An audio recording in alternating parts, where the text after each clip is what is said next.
Un souffle traverse l'âme quand la vérité frappe plus fort qu'une épée. Les siècles s'écoulent, les royaumes disparaissent, mais une chose demeure. La lutte intérieure entre l'homme et son propre ego. Ce combat n'épargne personne, ni le roi sur son trône, ni le pauvre dans sa cabane. Celui qui triomphe de son nafs détient un pouvoir que même les armées ne peuvent conquérir. Car le prophète a dit « Le fort n'est pas celui qui terrasse les gens, mais celui qui se maîtrise lorsqu'il est en colère. » Bukhari, Muslim. Es-tu ce guerrier de l'âme ou l'esclave de tes passions? Allah dit « Quiconque place sa confiance en Allah, il lui suffira. » At-Talaq 3. Ces mots ne sont pas seulement une promesse, ils sont une certitude gravée dans le livre éternel. Chaque croyant qui les lit devrait sentir son cœur s'alléger, comme si un poids invisible se détachait de sa poitrine. Pourtant, combien d'entre nous les récitent sans y goûter? Combien murmurent ces versets sans en laisser pénétrer la vérité dans leur vie? La confiance en Allah n'est pas une idée théorique, c'est un refuge, une forteresse imprenable dans laquelle l'âme trouve son repos. Celui qui se tourne vers lui dans la détresse découvre une réalité. Le monde entier peut s'écrouler, mais si Allah te suffit, alors tu n'as rien perdu. Allah dit encore, « En vérité, c'est dans le rappel d'Allah que les cœurs trouvent la quiétude. » Ar-Ra'd 28. Voilà la clé qui échappe au cœur distrait. La quiétude ne se trouve pas dans les écrans qui capturent notre attention, ni dans les conversations interminables qui dissipent notre énergie.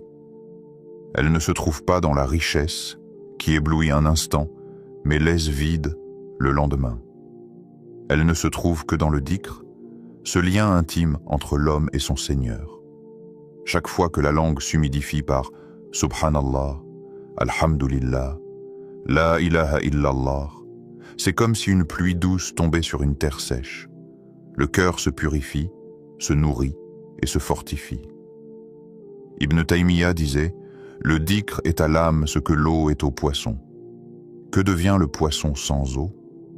Le croyant qui néglige le rappel d'Allah se condamne à suffoquer dans un monde qui l'écrase. Mais celui qui s'accroche au Coran et au dhikr marche avec une lumière dans les ténèbres. Ses épreuves deviennent des marches vers Allah, et ses blessures se transforment en guérison. N'as-tu jamais remarqué que, dans les moments de grande peine, une seule prosternation sincère pouvait apaiser des heures de tourments intérieurs? Ibn Qayyim ajoutait, « Dans le cœur, il y a un désert que rien ne peut combler sauf la proximité d'Allah. Ce désert, nous le ressentons quand l'âme s'assèche, quand la vie perd son goût, quand la solitude pèse malgré la foule.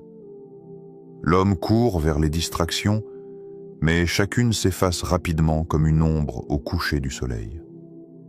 C'est seulement dans le Coran que la brèche intérieure se ferme. Chaque verset est une goutte de miséricorde, chaque récitation une fontaine qui jaillit dedans. Aussi d'attention du cœur. Mais interroge-toi, quelle est ta forteresse lorsque la tempête de tes pensées t'envahit? Quand les soucis s'accumulent comme des vagues prêtes à t'engloutir, vers quoi te réfugies-tu? Ton téléphone qui t'inonde de distractions sans jamais t'apaiser? Tes amis, qui parfois écoutent mais ne peuvent guérir l'angoisse profonde? Ou bien le Coran, dont Allah lui-même a dit qu'il est une guérison pour les cœurs. Le prophète nous a enseigné, les cœurs se rouillent comme se rouille le fer exposé à l'humidité. Les compagnons demandèrent, et quel en est le polissage? Il répondit, le rappel d'Allah et la lecture du Coran, Bayhaqi. Voilà la médecine oubliée de nos âmes malades. Tu cherches la paix dans ce qui la détruit, alors qu'Allah t'offre une source intarissable de lumière. As-tu goûté à la prière comme à une rencontre intime? Quand tu poses ton front sur le sol, ce n'est pas une habitude mécanique. C'est un rappel que tu n'es rien devant celui qui t'a tout donné. Chaque prosternation est une arme contre le désespoir. Chaque Fatiha récitée est une déclaration de dépendance absolue à ton Seigneur. Quand tu pries, le monde entier peut s'agiter autour de toi, mais ton cœur se repose dans la certitude que rien ne bouge sans la permission d'Allah. Alors, que choisis-tu comme abri?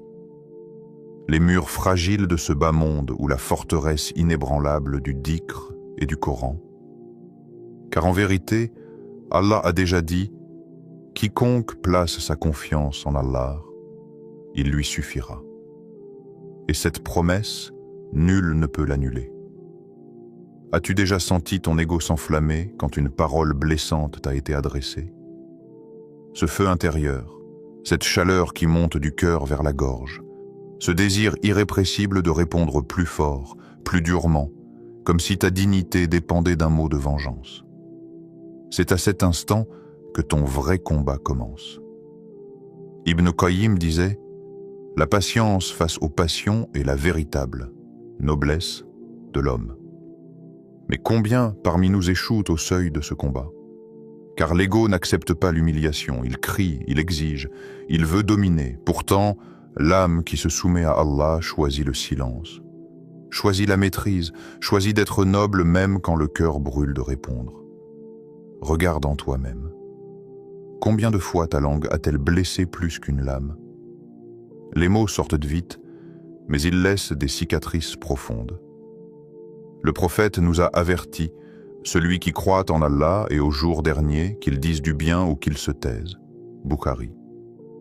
Alors, que reste-t-il de tes paroles au jour du jugement?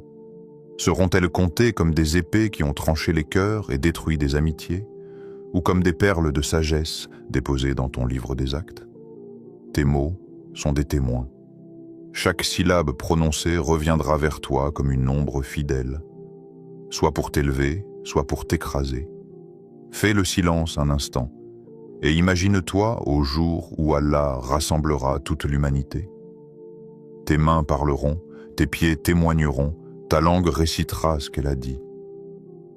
Si tu es sincère, n'as-tu pas peur que ce soit tes propres paroles, celles prononcées dans la colère ou la moquerie, qui se dressent contre toi comme des accusateurs?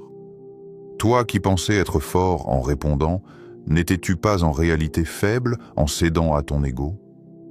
Ibn Taymiyyah disait « L'homme est prisonnier de son ego tant qu'il n'a pas goûté à la douceur de l'adoration. » Alors, dis-moi, qui t'enchaîne aujourd'hui? Tes ennemis ou ton propre nafs? Peut-être crois-tu que ton silence est une défaite, mais en vérité c'est une victoire cachée. La colère est une tempête. Elle déracine les arbres faibles, mais elle révèle la solidité de ceux qui sont enracinés dans la foi. Celui qui se maîtrise alors que son ego hurle est semblable à une montagne face au vent, immobile, solide, inébranlable.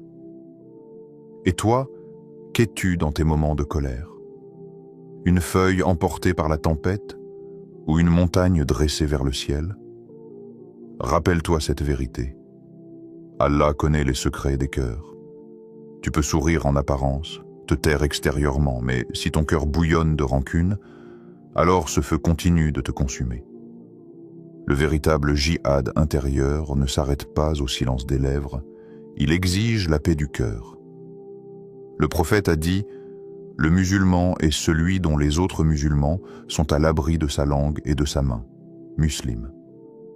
Alors, es-tu un abri ou un danger pour ceux qui t'entourent? Pose-toi cette question cruciale. Si Allah t'appelait aujourd'hui, que trouverait-il dans ton cœur? Une colère ruminée, prête à éclater au moindre mot? Une rancune qui s'est incrustée comme une tache que tu refuses de laver?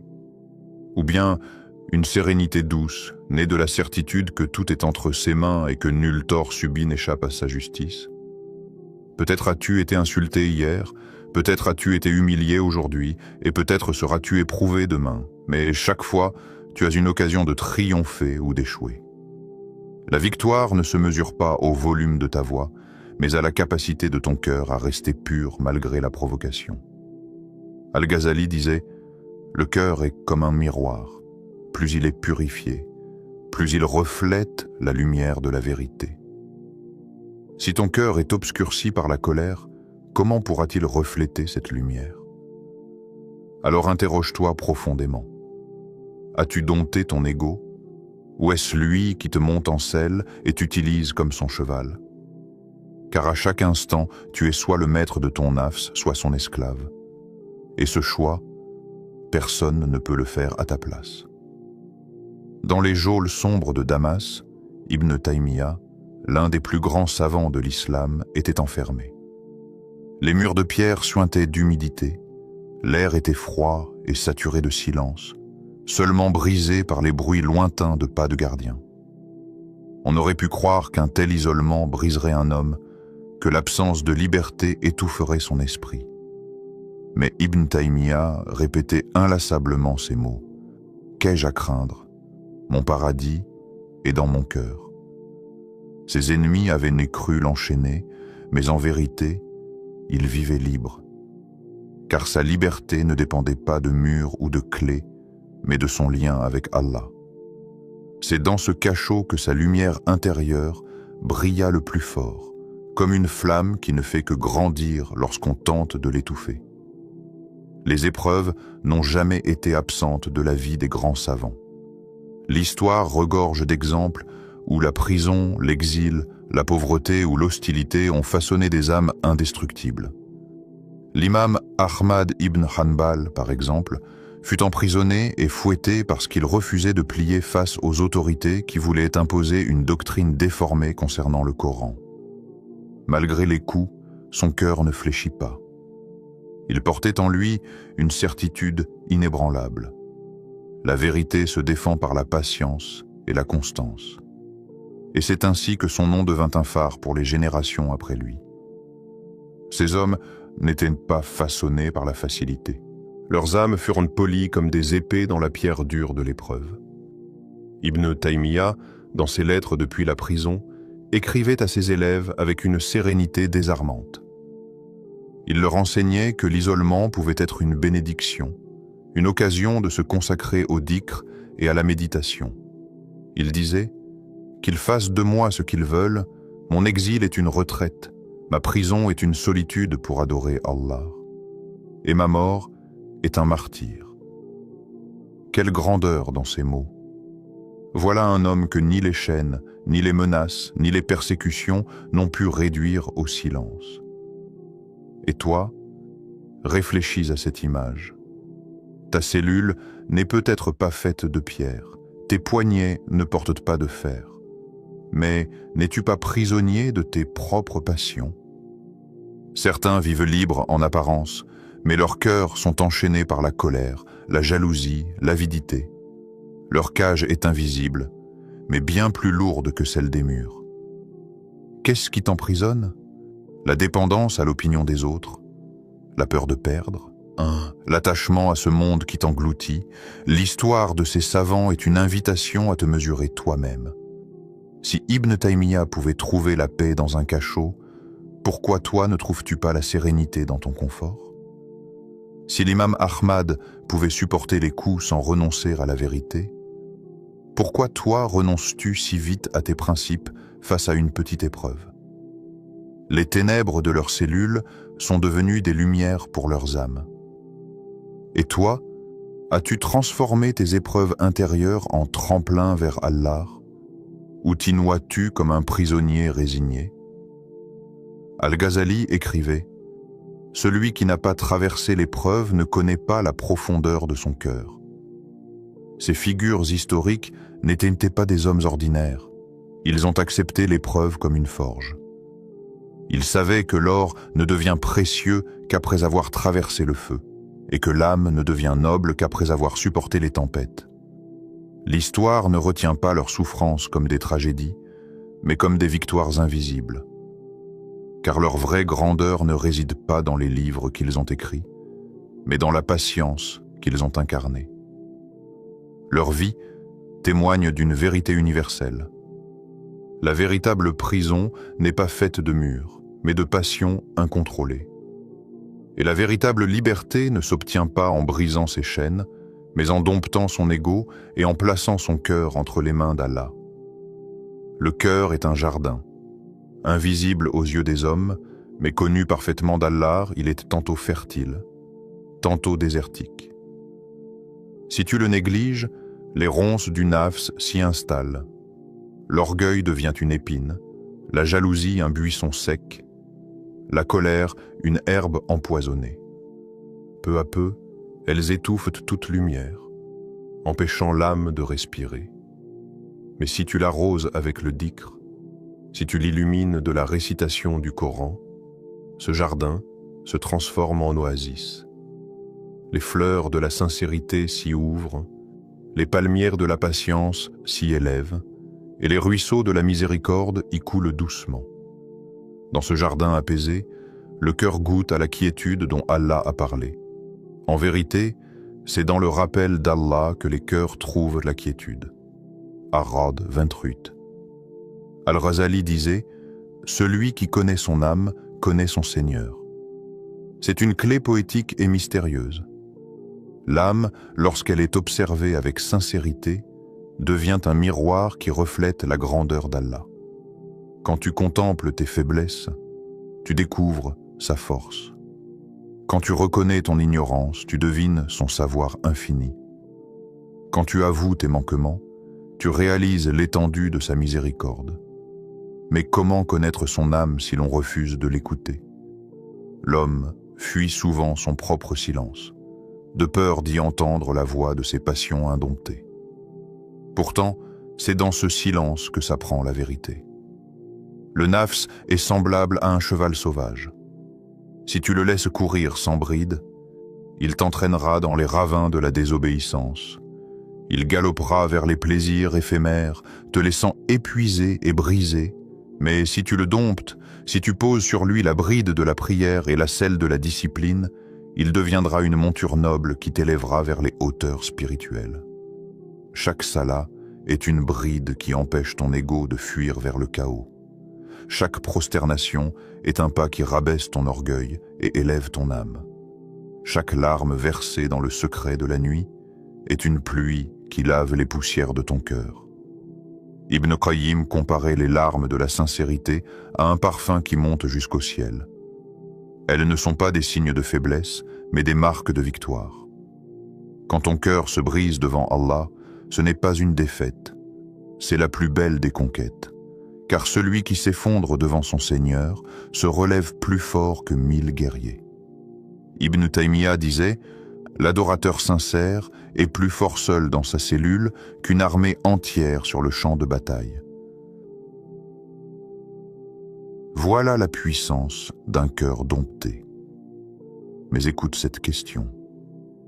Marches-tu vers ton Seigneur, comme un fuyard épuisé, traînant les chaînes de ton nafs, ou comme un guerrier dont le cœur resplendit de lumière? Chaque jour, tu avances. Mais avances-tu vers Allah ou vers ton ego?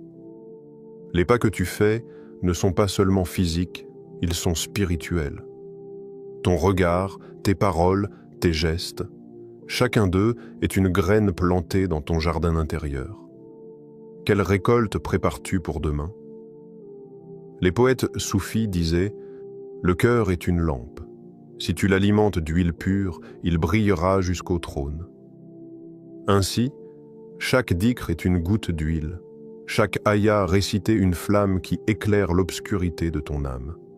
Et quand ton cœur brille, il ne guide pas seulement toi. Il devient un phare pour ceux qui t'entourent. Tes proches, tes enfants, tes amis s'inspirent de cette lumière sans que tu aies besoin de mots. Car la foi vécue éclaire plus que la foi récitée. Le cœur est un jardin, et toi en es le gardien. Les ronces ou les fleurs, les marécages ou les oasis, c'est toi qui décides de ce qui y pousse. Si tu le confies à Allah, il y fera descendre sa pluie de miséricorde et sa lumière de guidance. Mais si tu l'abandonnes à ton nafs, il deviendra une terre stérile, où seules les illusions prendront racine. Alors, regarde ton jardin intérieur et pose-toi cette dernière question. Quelle odeur monte aujourd'hui de ton cœur vers le ciel? Le vrai champ de bataille n'est ni à Badr, ni à Uhud, ni sur aucune terre conquise. Il est dans ta poitrine. Et si tu ne remportes pas cette guerre intérieure, tout le reste sera perdu. Alors, réponds à cette ultime question. As-tu dompté ton ego? Ou est-ce lui qui te dompte en silence?